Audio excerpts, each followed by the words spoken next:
that's when I said, will you marry me? Oh, I'm sure you have the best marriage. No, actually, she divorced me yesterday. Hands in the air, this is a robbery! Hey, yo, what's going on here? Give me everything you got. Okay, calm down and let's talk about... Did you seriously just enter my house without taking your shoes off? What? And you also didn't close the door behind you. Amazing, good job.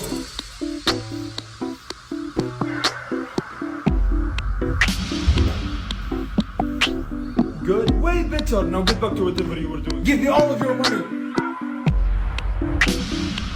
Okay, what now? I really don't know how to say this, but we don't have any money. Oh, will you look at that? I have 5 reals here. Do you want them?